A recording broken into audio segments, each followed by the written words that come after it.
We got another suggestion of why Trump stole so many documents from the federal government. Tim Weiner now is claiming that Trump stole those documents because he was searching for evidence of the deep state. He wanted to find the evidence to prove that he didn't lose the election and that the investigation into him over Russia was a fraud. He was hoping to find the smoking gun on the deep state. So now, what this says is Trump is just as stupid as everyone following him. Yes, he is a con man, but as years go on and people keep lying, they start to buy their own lies.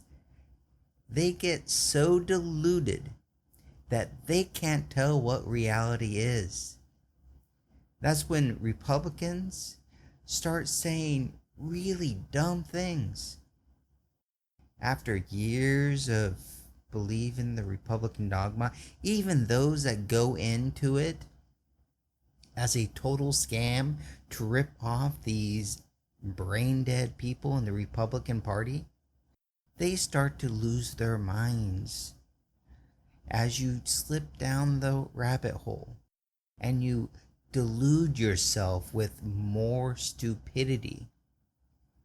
Your brain is not able to function as it once did because the stepping stones that you use to come to a rational, reasonable conclusion, those disappear. Everyone that is taken away is a little bit less of your intelligence that you get to use. You should pity these people. Don't fear them. Remember when Ashley Babbitt got shot in the head for being a treasonous moron? All the other ones backed off. They thought they could get away with it. And if the cops actually did their job and put a couple of bullets in people, everyone outside would have also backed off. Because no matter what they say, they're bullies. And they only do it when they don't get pushback. That's the thing. Listen what else Tim says. I think in the last chaotic days of the Trump administration, Donald Trump was desperate for documents that he thought would somehow absolve him of the offenses for which he was impeached and criminally investigated. Weiner told the host, I think that he believes that there is some smoking gun in the classified archives of the government that will somehow cleanse him and allow him to run again, that will provide him with political leverage. So, when Trump was putting people in to the top tier of everything in the final days of his presidency, it wasn't just to overthrow America, but he was desperate to find evidence to prove that he didn't do all the crimes that he did. He literally believes his own delusion. So, you should pity the Republicans. I mean, really pity them. Because how pathetic is that? This is their alpha dog. This is their alpha, not beta. Yeah. I'm glad they call me a libtard and a snowflake. Because it's much better than the alternative. So, Trump wants to see the affidavit that got the FBI a warrant to search the home of a former president, because the level of information and the incrimination that must be in that should scare the hell out of Trump. Even though the Justice Department goes all soft when it comes to prosecuting rich people, Republicans, and politicians, and Trump set all three of those on the very tippy top. The Justice Department still got more than enough evidence for a judge to sign off on a warrant. That should be terrifying. So Trump is scared and running, and he is desperate to find the rat. And what does everyone in Trump world think it is? Jared Kushner. And that's why he is out kissing Donald's as much as he can. Ignore the sycophantic kissing from this host and check out this video. We're here with Jared Kushner. This is his first exclusive interview about his book, Breaking History, a White House memoir. But I want to link this book because it's easy to link to events that are going on right now, Jared Kushner, which is this Mar-a-Lago despicable attack on Donald Trump. It just never seems to end. The effort to try and tie January 6th to Donald Trump. When you were in the White House, working very, very closely with President Trump, your father-in-law, it was one attack after another, one phony bombshell after another, and yet Donald Trump accomplished more, I would argue, in terms of these truly iconic policy issues than any modern president in a 4-year period. How do you do that when you're under constant attack? You witnessed it. Yeah, well, thank you, Mark. First of all, it's great to be with you. It's really because President Trump is a fighter. He's always been a fighter. Ivanka and I were playing golf with him a couple days ago, and I was joking with him about how in the way that he drives his enemies so crazy, they always over-pursue him and make mistakes in trying to get him. And that's basically what happened here. But you know what's happening now is the same thing being done by the same people in the same way. They're leaking to the same sources. They're manufacturing fabulous claims that then get debunked, shortly thereafter. And I have a story in the book that I talk about.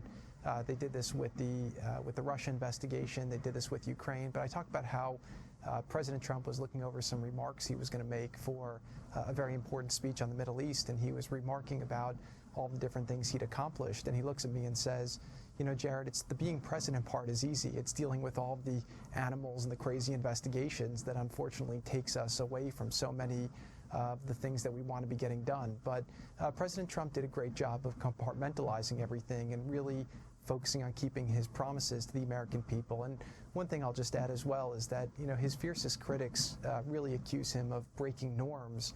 But what we're seeing here and what we've seen constantly over time is that they do that exact thing. They break all the norms in order to try to get Trump. And I saw the other day the leader of El Salvador put out a statement saying that if he would have raided the home of his largest political rival, the American government and the American media would be going crazy. But here they've been celebrating this unfortunate turn of events that is giving a lot of people who want to believe in the fairness of the judicial system and our democracy a lot of pause and concern.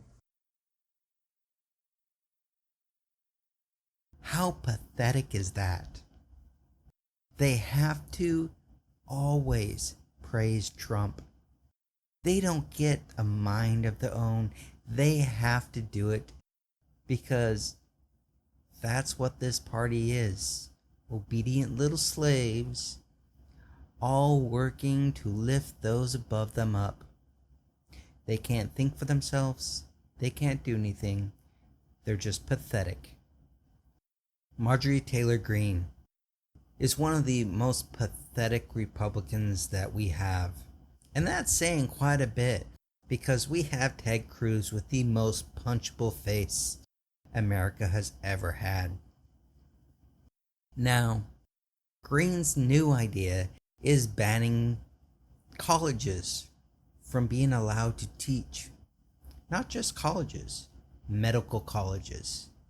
They're not allowed to provide information to their doctors under Greene's new proposed law.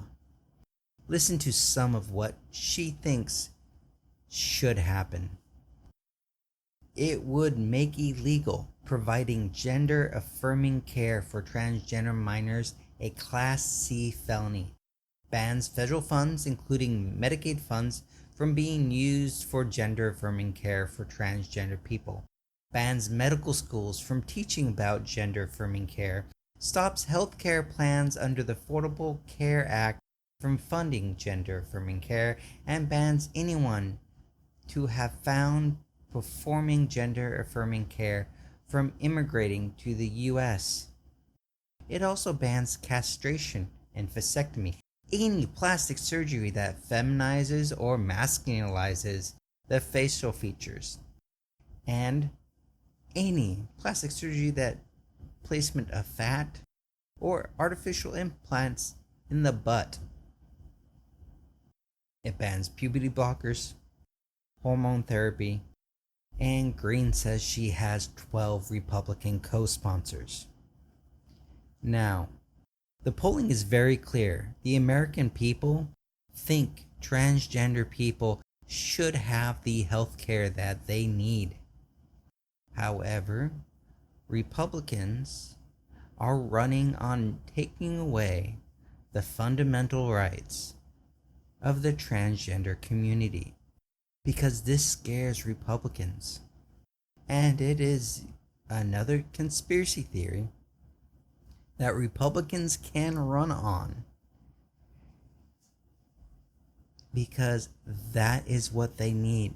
They need a conspiracy theory. They need fear to continually push Republicans to completely ignore the fact that they want exactly what Democrats are offering. Democrats have to be made into the boogeyman because Republicans want the exact same thing. The polls show 96% of Americans believe that we should tax the rich more. But the Republican Party is cutting taxes on the rich because that's, not what America wants, but that's what the people that fund the Republican Party does. So all this transgender phobia and their hatred and bigotry, all that is a smokescreen. So the dumb people, the pathetic losers that follow the Republican Party, they do not waken to the reality that they are being used to rip them off. Yes, Republicans are picking the pockets of Republicans. The grifters throughout the Republican Party that know that they are ripping off Republicans. They all keep their mouths shut and provide them a steady diet of hate and anger. And they will never wake up to the reality.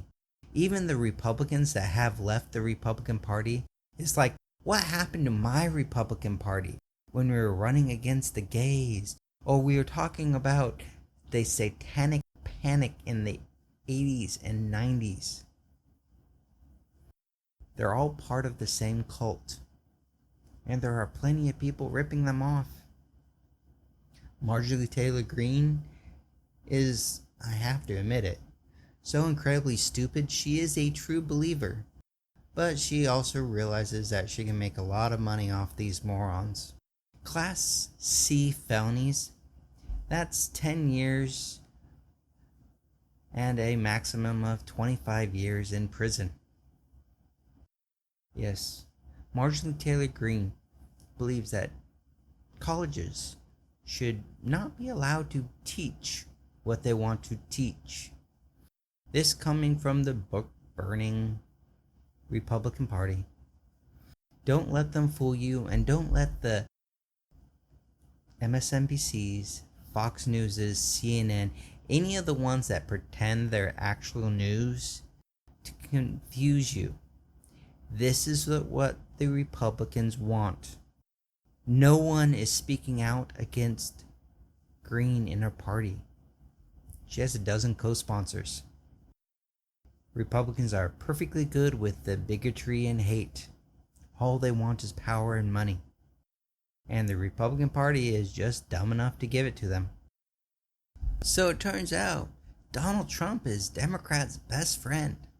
Not only is he running the Republican Party into the ground, getting the sane Republicans, those that believe in trickle-down economics and that, having no plan or doing nothing for America is a good thing.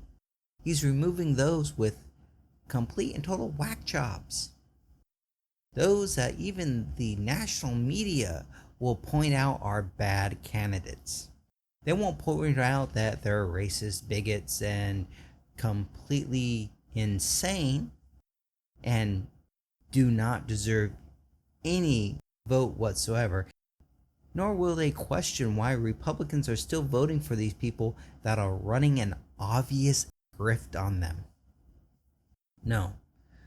But they will point out that they are bad candidates. And for the national media to point out a Republican is a bad candidate, it takes, like Republicans saying that women's bodies have a natural way to shut down pregnancy when they were raped. Yeah, they're saying a lot worse things than that now. But Trump does seem to be on the Democratic side, even though he does not know it. Grassroots organizers are having a hell of a time whipping up the Republican Party to stand against Democrats' policies. Yes, Republicans are just focused on Trump's legal issues and letting Democrats run roughshod over them. The opposition to the Inflation Reduction Act was minimal. Remember the opposition to Obamacare? They spent years and they got their base in a tizzy over that. But where are they now? Yeah, they're mad and they're screaming about how Trump is being treated unfair. But all that is preventing them from stopping the Democrats from getting major policy wins. A minimum tax on the billionaire companies? 15%. Not nearly enough, but wow. Remember the last time Democrats raised taxes? What happened? Do we hear any of the Republicans screaming from the rooftops, Democrats raise taxes? No. They're all defending Trump stealing classified documents. Trump seems to be the best thing for the Democratic Party. He's burying the Republicans and allowing us to do whatever we want.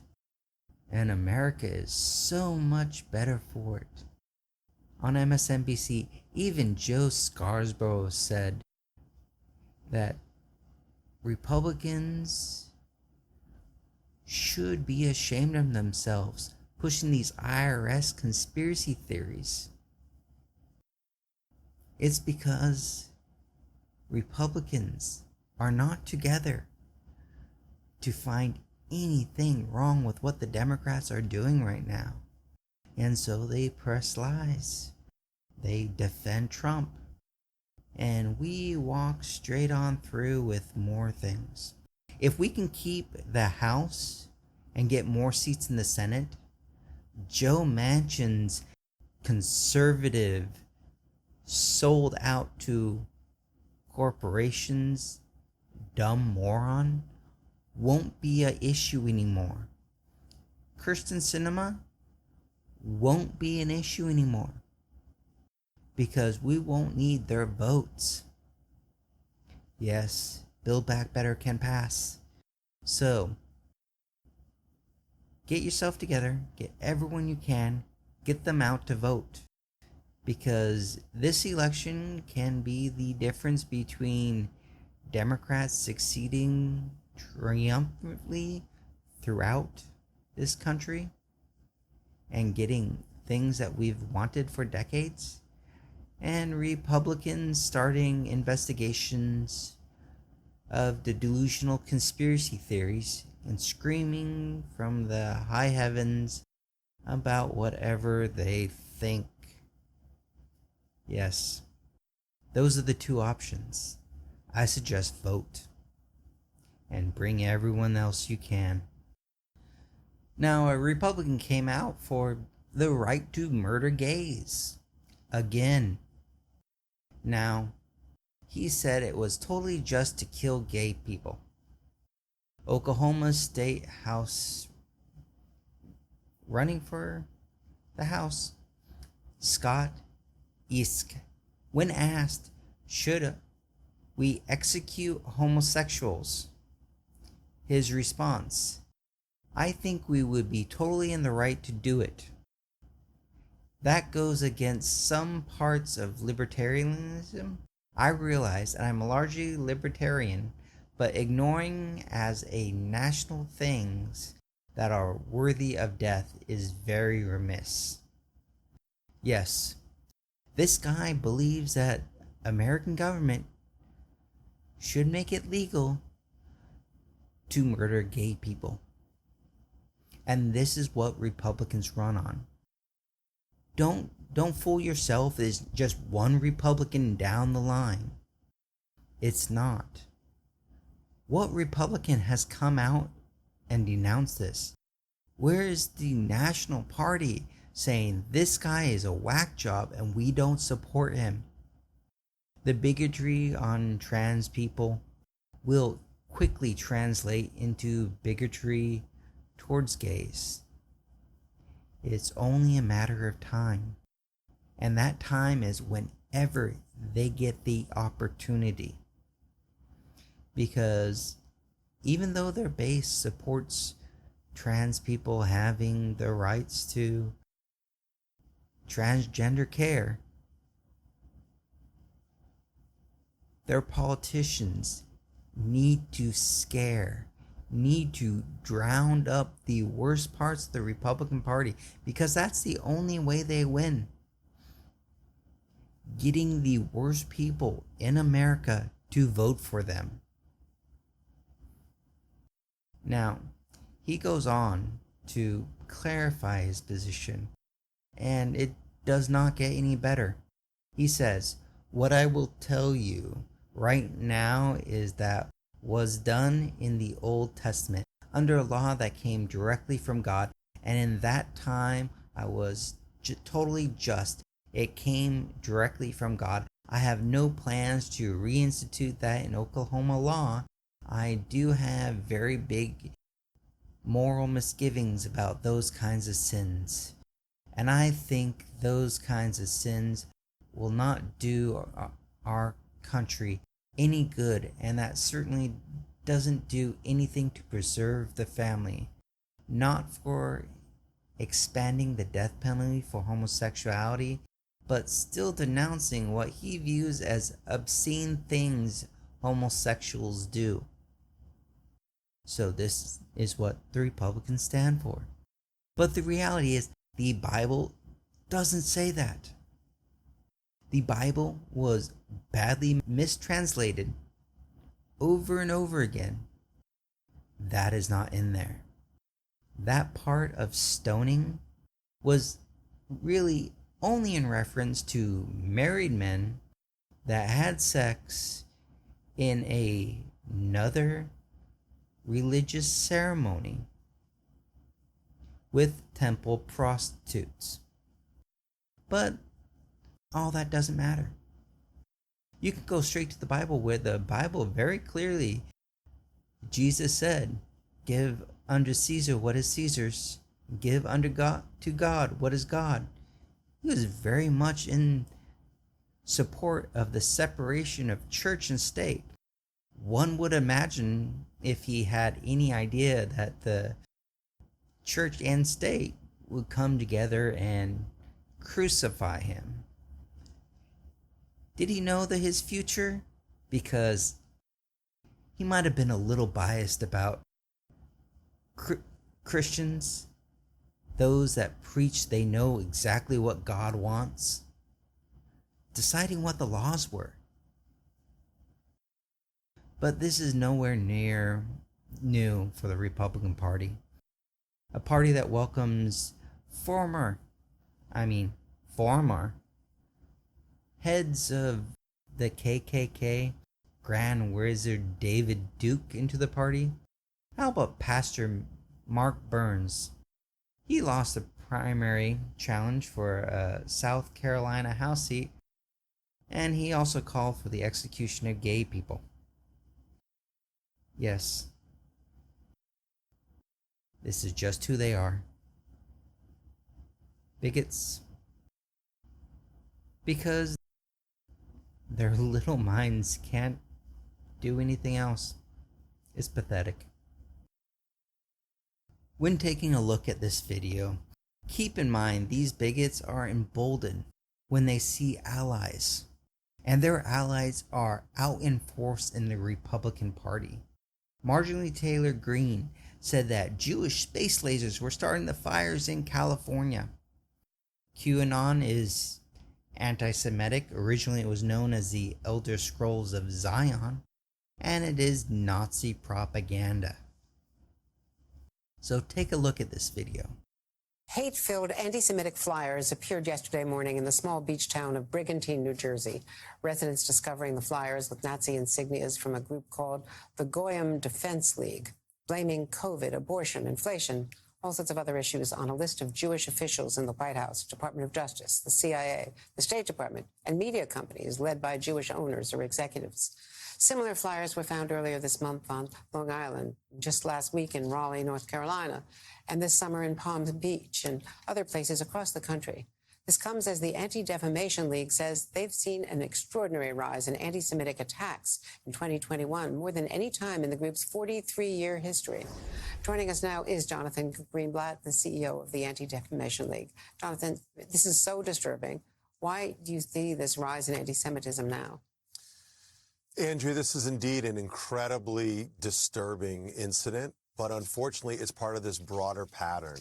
This group, the Goyim Defense League, we've tracked, as we do, more than 250 propaganda incidents across the country where they've left flyers like you showed in that clip, or they've put out signs or stickers specifically targeting the Jewish community. So as you said, this comes on the heels of a record number of anti-Semitic incidents in the country. And this year alone, this group, the GDL, has more than tripled the number of propaganda acts targeting Jews, making them feel incredibly vulnerable all over the United States. And this is not just happening in Jewish communities. No, not at all. The goal is to terrorize Jews and the people around them. So in that town, Brigantine, New Jersey, that doesn't have a notable Jewish population per se. But in states across America, we've seen, I think it's something like 17 different states thus far. Big cities, small towns, urban, suburban, rural. These groups are trying to spread fear and terrorize Jews all over the United States. Tell our larger audience what the word, I think it's a Yiddish term, Goyim, means. Yeah, Goyim means non-Jews. And this group is sort of a loose affiliation of anti-Semites. Again, they have people all over the country.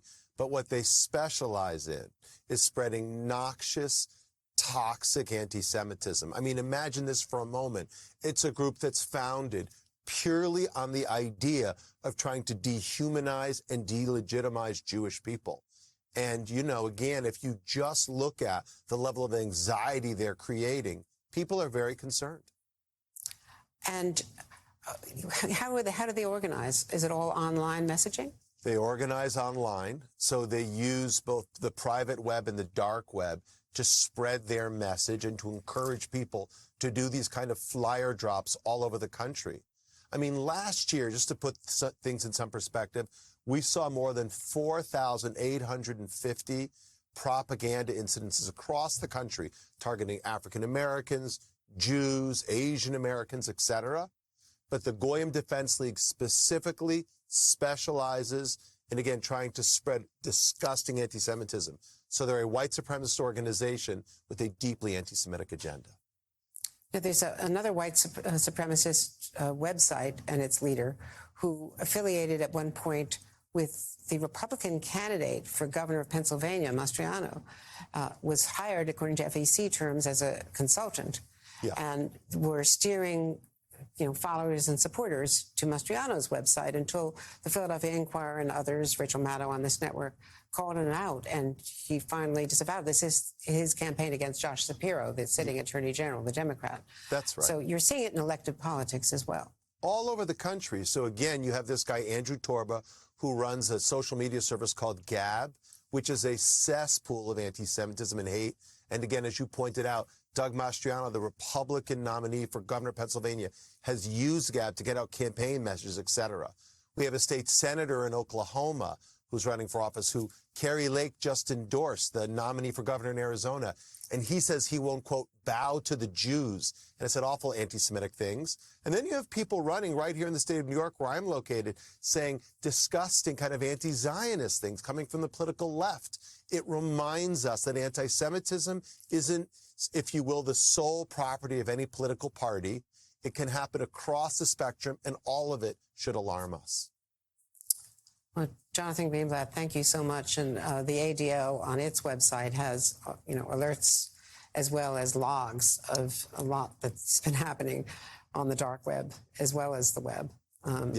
Really, thank you so much for Thank bringing you it for to our covering this, attention. Andrea. So we have Republican candidates for office.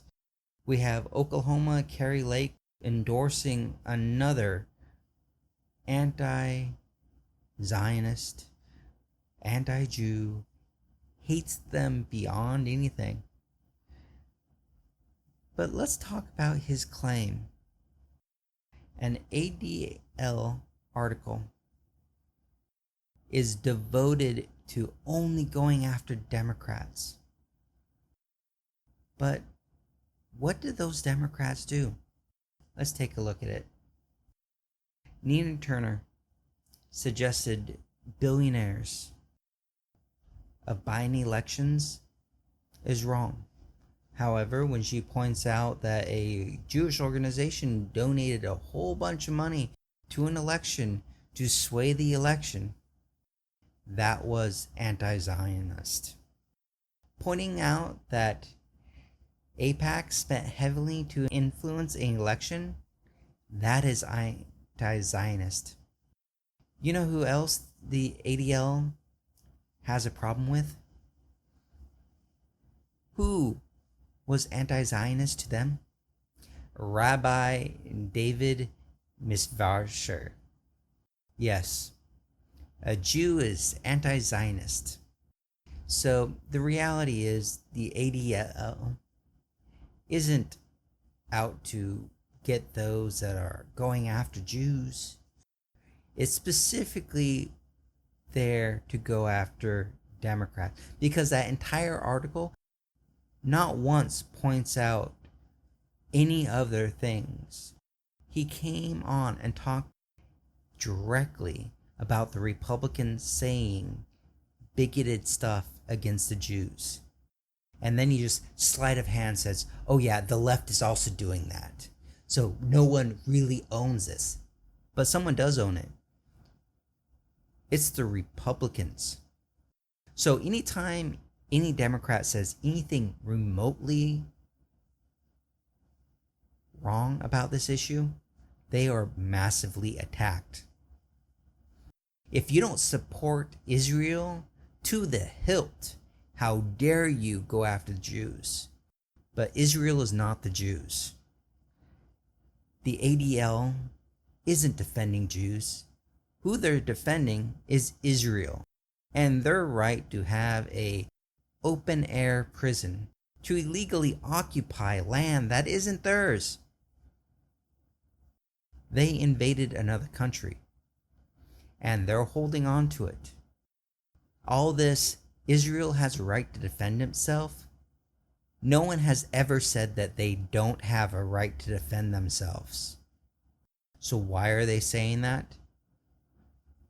To move the conversation until you get to the point that they can't lose that conversation because no one disagrees with they don't have a right to defend themselves. So, they are currently illegally occupying another country. They are murdering civilians. Now, yes, when rockets are fired into Israel indiscriminately, that is wrong. Where those people are getting those rocket components is from the bombs Israel drops on them. Now, if Israel wanted to stop the rocket attacks, they could stop dropping bombs. Now, there is a massive difference in power. And that power is very directly on Israel's side. Israel can de-escalate. They can avoid civilian deaths, but they don't. They're holding these people hostage until they get upset and fight back, and then they demand that they have a right to defend themselves. If they didn't cause the problem in the first place by murdering innocent civilians for decades, there wouldn't be a need for Israel to defend themselves. Israel's causing the problem, and anyone that dares question them in the media is attacking Jews. That is not the case. And don't let the ADL fool you. This non-government organization was founded to protect Israel. That's who they are. That's probably who they'll always be.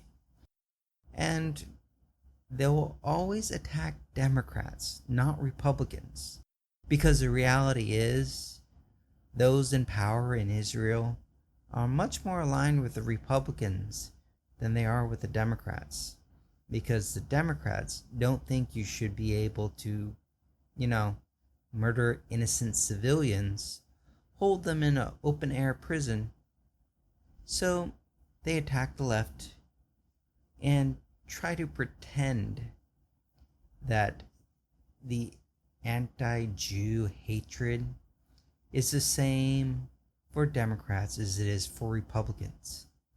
Where Republicans welcome in the Nazis and the KKK, both say that all Jews should be eliminated, Democrats have criticism of Israel.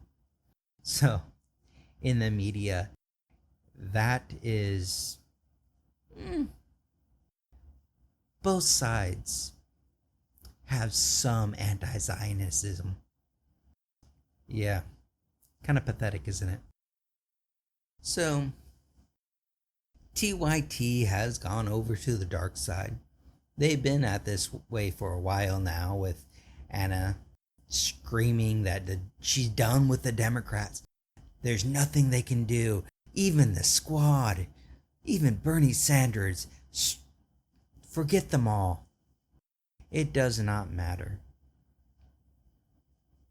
So, give it a few weeks and she will once again say that Biden hasn't done anything. The problem with progressive media and TYT is usually the same.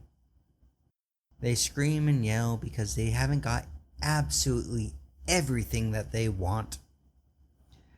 And as such, how dare they even ask us for anything?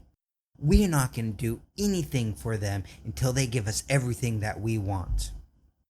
Biden the one thing that I felt the need to give him credit on, which is, his NLRB has been pretty good. Standards are low, let's keep that in mind, right? But good relative to other administrations. But he has now soiled that one positive thing in his administration by stepping in and basically preventing these workers from striking to ensure that they get better working conditions and better pay. So, Anna said that Biden hasn't done anything. How about you watch this clip?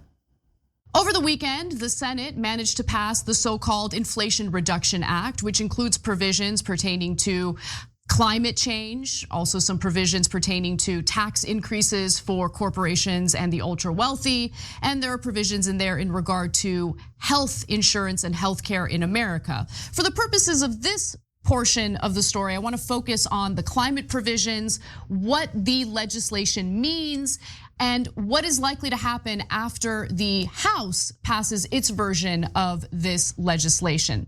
Now, let me begin with the good, okay? For some of the people who are incredibly sensitive to any criticism or critique toward the Democratic Party, Let's do the sandwich method, okay? I'll ease you into the information you need to know by starting off with the positives in this legislation.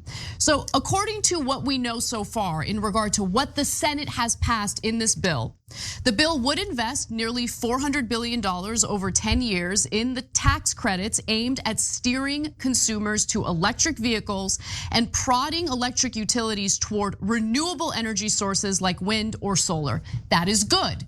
What I particularly like about that is that there is money allocated specifically for ordinary Americans, so they have some subsidies, they get some support from the federal government when it comes to purchasing electric vehicles.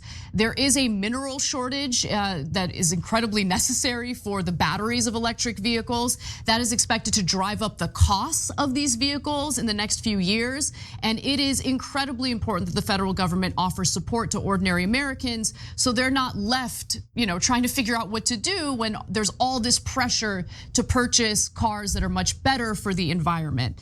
Now, the tax credits do include $30 billion to speed the production of solar panels, wind turbines, batteries, and critical minerals processing. $10 billion to build facilities to manufacture things like electric vehicles and solar panels. And there's also $500 million through the Defense Production Act for heat pumps and critical minerals processing. So there's money allocated for the manufacturing of these products. There's money allocated for ordinary Americans to be able to purchase electric vehicles. Invest $400 billion in tax credit steering people to electric cars and renewables. $30 billion for renewable production increase. $10 billion to build factories, to build them here. But Democrats haven't done anything whatsoever. Yes. And it keeps on this point because she hates the Democrats because she's done with them. There's nothing that they can do to make her happy. And so she will constantly tell the people that Democrats haven't done anything. Now, how about we go on a little bit more? Issue I have here, but I do think it's incredibly important for the media to be specific about what they're referring to when they just vaguely say energy experts. But let's be specific. Shouldn't she be specific in her rebuke instead of just a ad hominem attack on the Democratic Party? Let's be specific. She goes on and says there's not enough evidence that she has yet to give Biden any credit for the environmental stuff in the Inflation Reduction Act. She doesn't have enough evidence. Okay, but did he do nothing? Yeah, he didn't do nothing. He's been doing a lot of stuff. Minimum tax on corporations, withdrawals from Afghanistan. She likes both those, but Biden hasn't done anything according to her because she's done with the Democratic Party. Screw them all because she has not gotten every single thing that she wanted. So let's be specific. She has gone over the dark side, been reporting on news so long, and with a short memory, can't remember all the good things that Biden has done because he hasn't done everything that she wanted. Has she gone through his accomplishments? No. Does she do anything to make sure that people understand that he hasn't done enough on this issue? No. She's just done with the Democrats. How about allowing Medicare to negotiate drug prices, saving hundreds of billions of dollars every year not just for the federal government, but for the elderly and the cost of medication. But he hasn't done enough. So that doesn't count. He hasn't done anything according to Anna.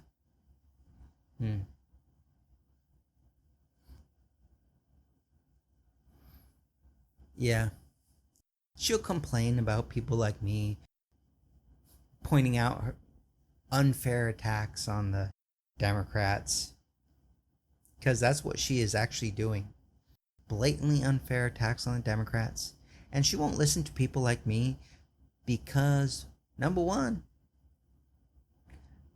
she doesn't listen, nor does she remember what's actually going on.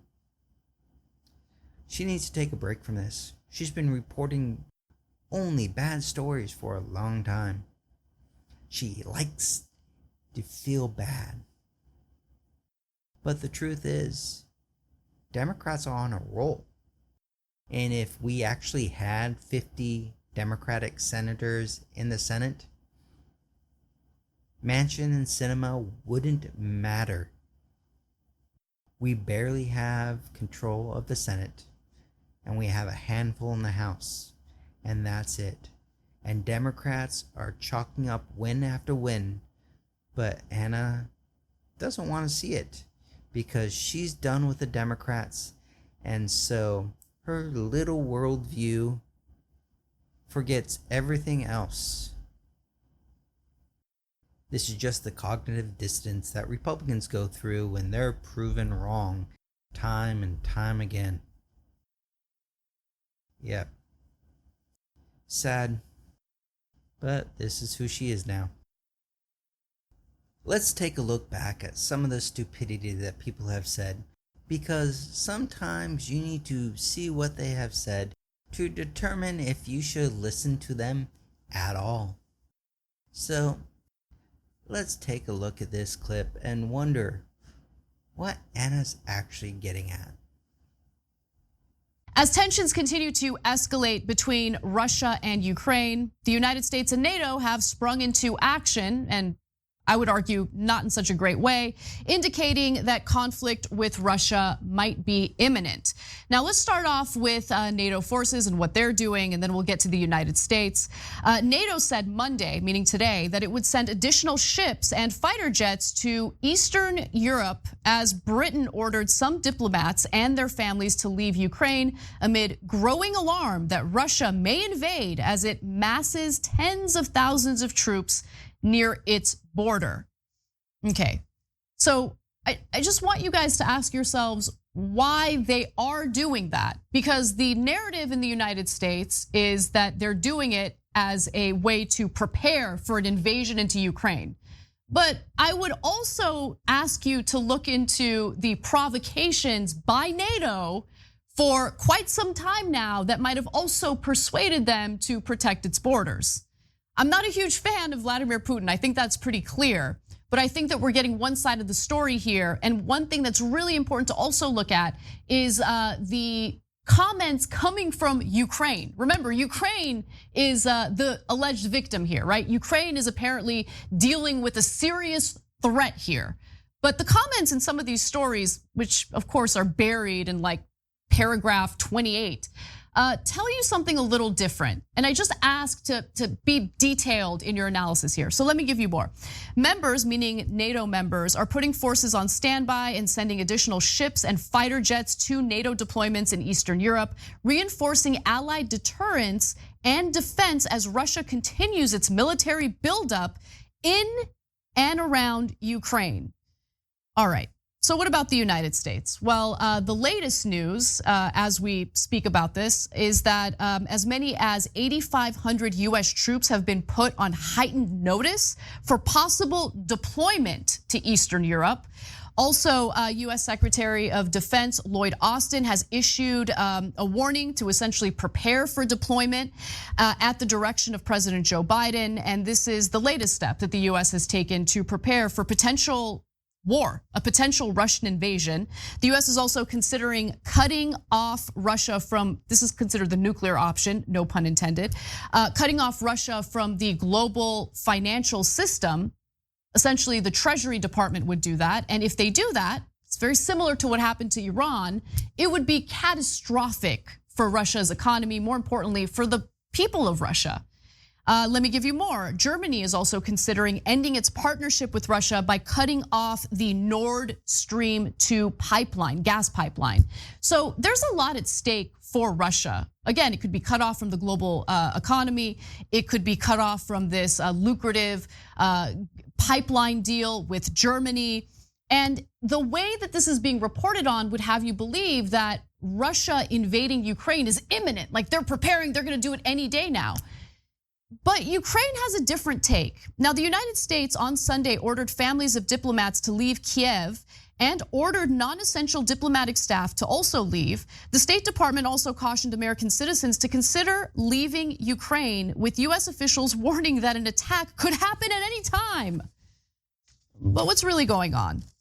Well, Ukrainian officials, including the leader of Ukraine, is telling the people of Ukraine, like, this seems pretty scary, but calm down because the threat is not as serious as the United States would have you believe.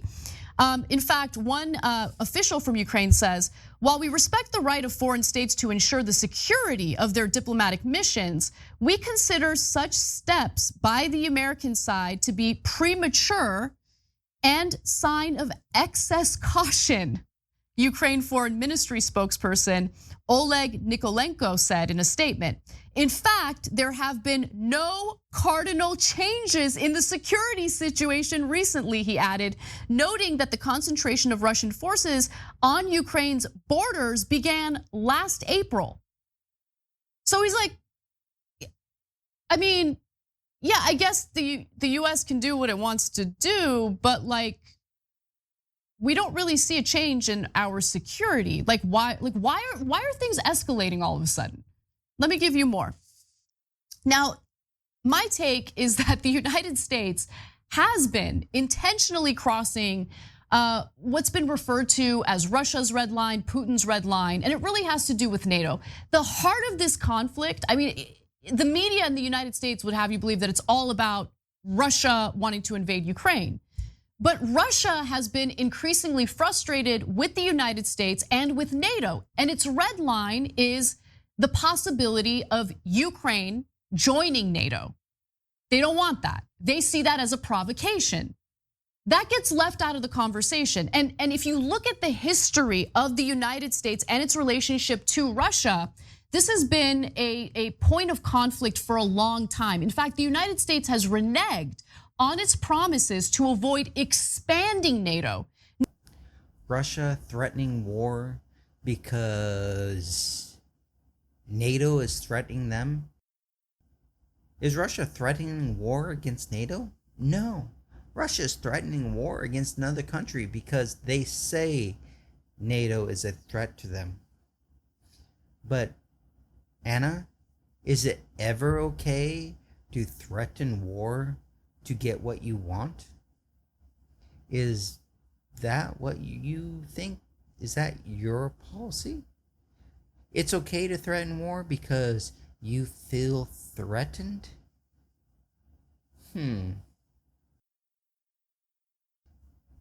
That excuse, caution, was warranted? Okay, let's take a look at that. What promises did America break? None. There is no treaty saying that NATO would not expand westward.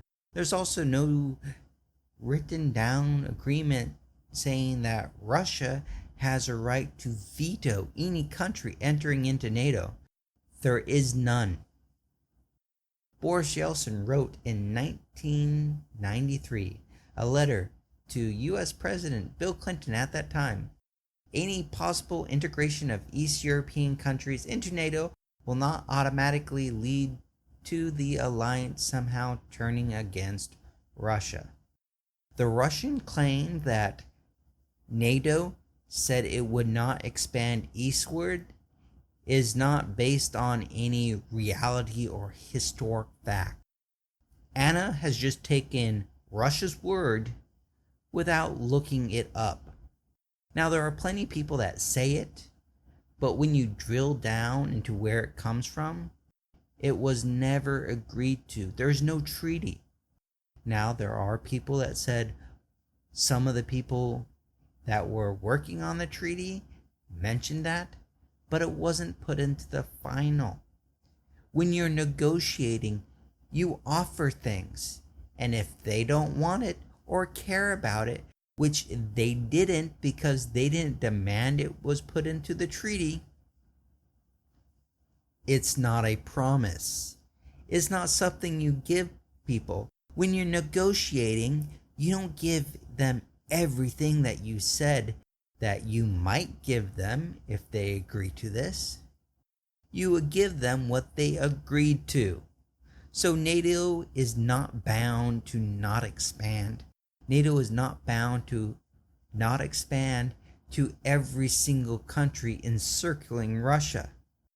That does not put a threat to Russia because NATO is a defense. NATO can't attack people as a group because of the NATO treaty. They can attack people as a group because they grouply decided. But the reality is, the claims that Russia had a promise that NATO wouldn't expand eastward has only been brought up recently. As in, Putin is the issue because Putin likes to say that because he has an excuse to do whatever the hell he wants. Yes, that is what it is. Anna fell for Russia propaganda and didn't bother to check her facts. Now, there was never any threat that NATO posed Russia. We never agreed not to expand eastward, no matter what Anna says. There is no evidence. So, let's continue on. NATO is a relic of the Soviet era, right? It was a response to the Soviet Union during the Cold War. And there was this promise by both the George H.W. Bush administration and the Bill Clinton administration to stop expanding NATO after the collapse of the Soviet Union. Well, the Soviet Union collapsed, and guess what? They continued expanding. And that has been a provocative move by NATO and the United States, of course. And for a long time, Russia's kind of given a side eye to that.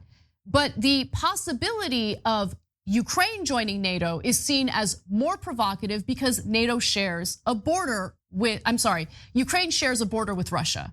So that's one of the reasons why Russia sees it as incredibly provocative. Since they see it as provocative, they've been gathering their troops and their military capability at the border. They see it as defensive, whereas the United States and NATO sees it as offensive. Let me give you more. Branko Marcetic, in my opinion, has written the best comprehensive pieces on this conflict. It's very real, it gives you the historical context necessary to understand the conflict, and it's certainly more fair than anything you're gonna read in the Washington Post or the New York Times. In a piece that he wrote in Jacobin back in December of last year, he said, when the Cold War ended and the Soviet Union dissolved, there was ostensibly no more use for NATO. And both the George H.W. Bush and Bill Clinton administrations told Russian leadership that the alliance wouldn't expand eastward. But guess what? It continued to expand. In fact, privately, Bush's Pentagon urged Washington to leave the door ajar for Eastern European membership down the line, which is exactly what they did, under criticism from no less than Robert Gates, defense secretary for both Bush's son and Barack Obama, and George Kennan, the father of US anti-communist policy of containment. So they got criticism from people who have not been pro-Russia. Like, yo, you promised not to expand. eastward with the NATO alliances, you continue to do it, and this is going to be counterproductive. Sure enough, it ended up being pretty counterproductive. Between 1999 and 2020, 14 countries joined the alliance, all of them from Eastern Europe, and 2 of them scraping right up against the Russian border. Kennan had worried this would inflame the nationalistic, anti-Western, and militaristic tendencies in Russian opinion and impel Russian foreign policy in a direction decidedly not to our liking, as Marcetich writes, which, looking back in hindsight, is pretty spot on. Now, while Russia hated the expansion of NATO, the inclusion, again, of Ukraine has been a red line because of the fact that they share a border, okay? That gets left out of the conversation. Just take a look at this map. This is from the Washington Post that shows you the border that they share. Yes, Russia did annex Crimea in 2014, and I would venture to say that the situation now is a little different, okay? There were certainly separatists in Crimea who wanted to be part of Russia rather than Ukraine.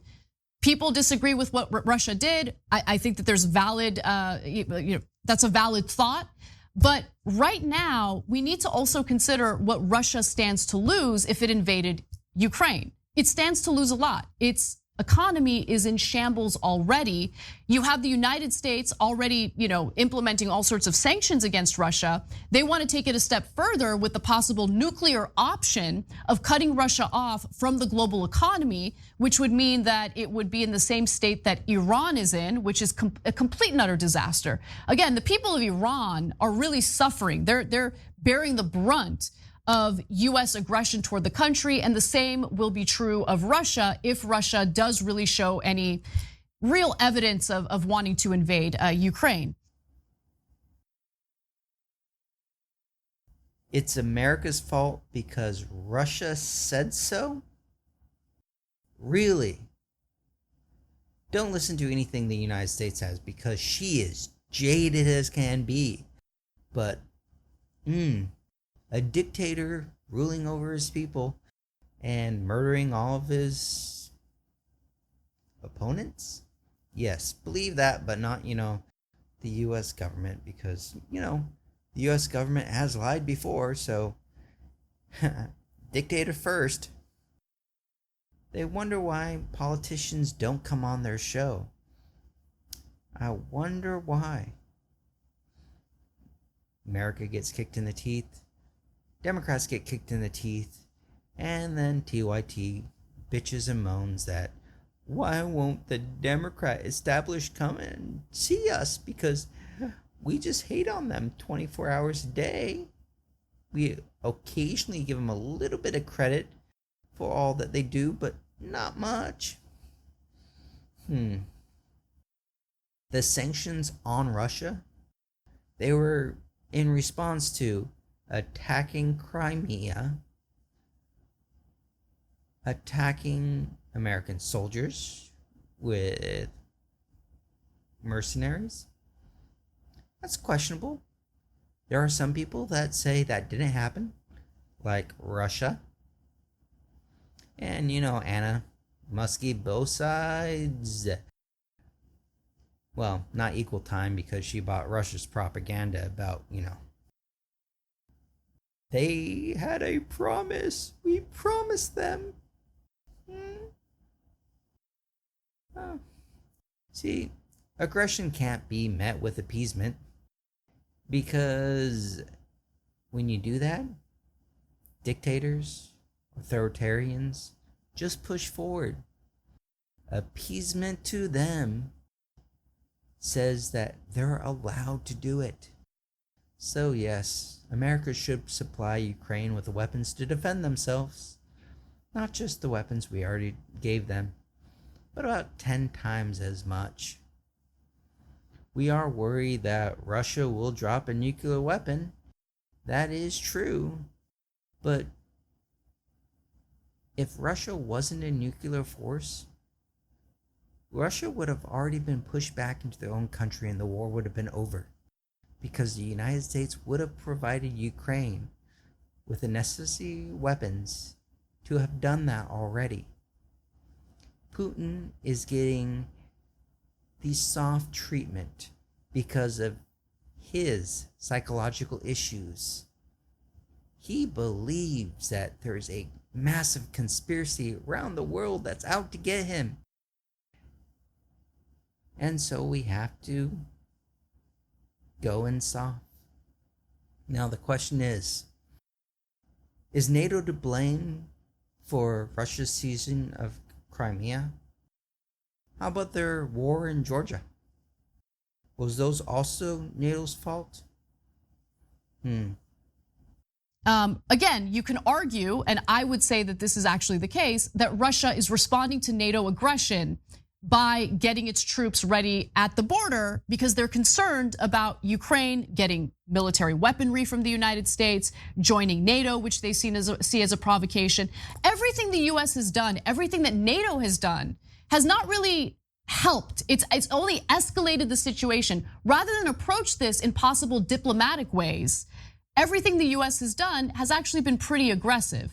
Some might argue that sanctions aren't a form of war, but it is. It is a form of war, especially sanctions that harm the Russian people.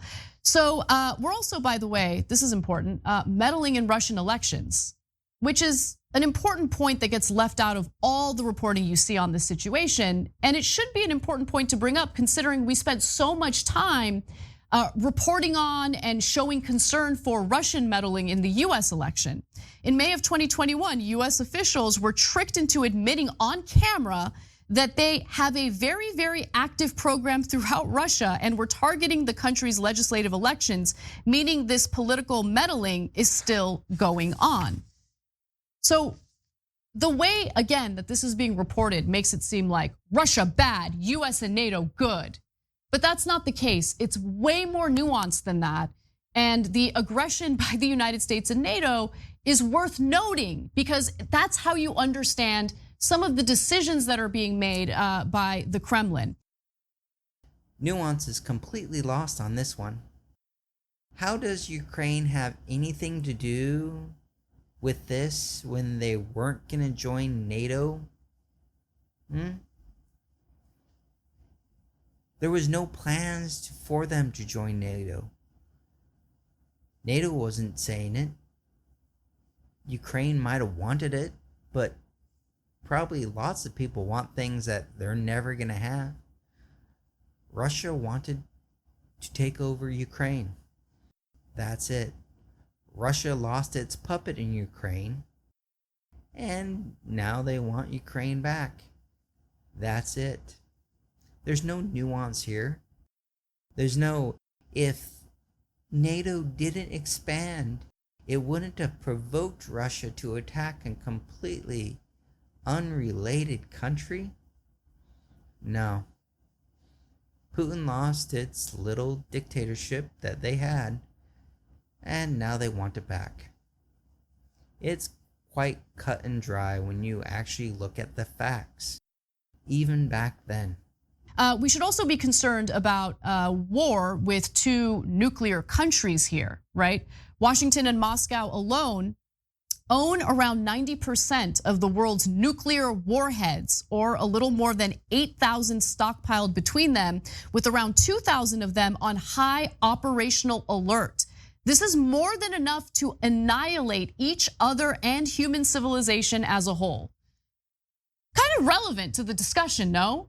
Because everywhere you go right now in corporate media, the war drums are being like they're hitting the war drums. Like they can't wait for a possible US invasion of Russia, which would be absolutely insane. Rather than saying, hey, why don't we take a step back and really assess what's at stake here?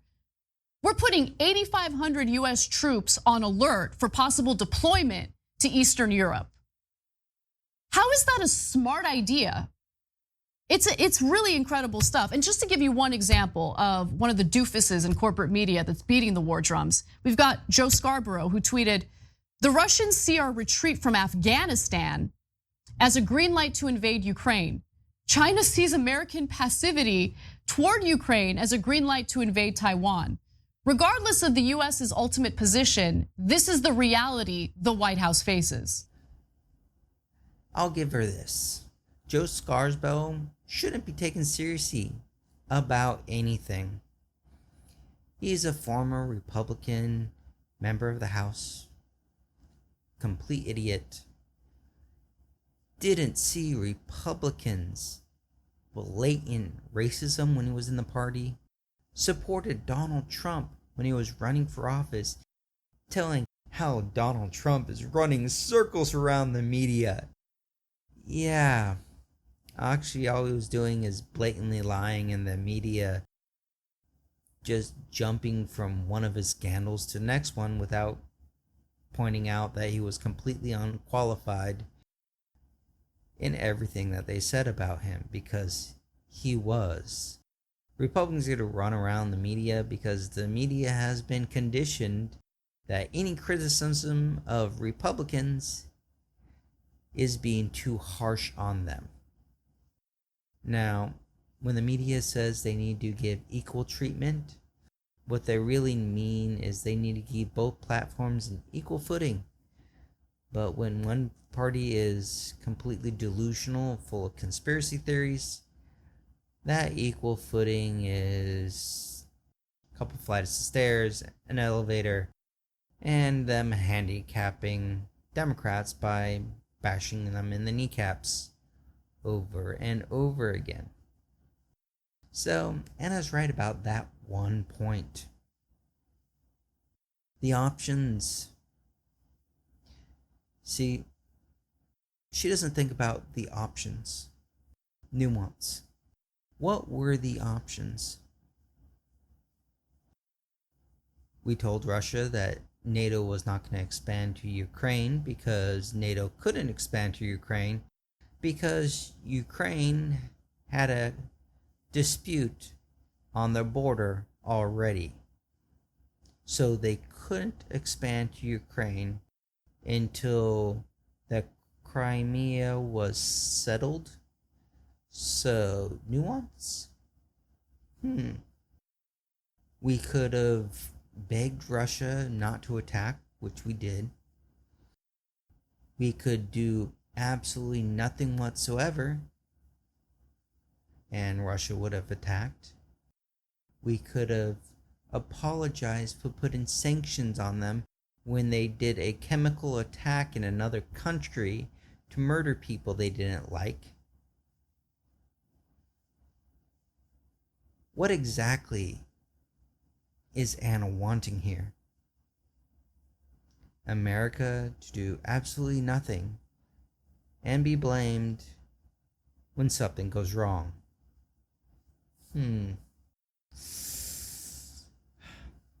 Sometimes America isn't the bad guy. Hard to see it, because Anna wraps up in all the crap that Republicans have done and wraps it into a nice, neat little package so she can understand it. And then she deals with history as that. So all the crap America's done overseas, she doesn't notice that it's 90% under Republicans.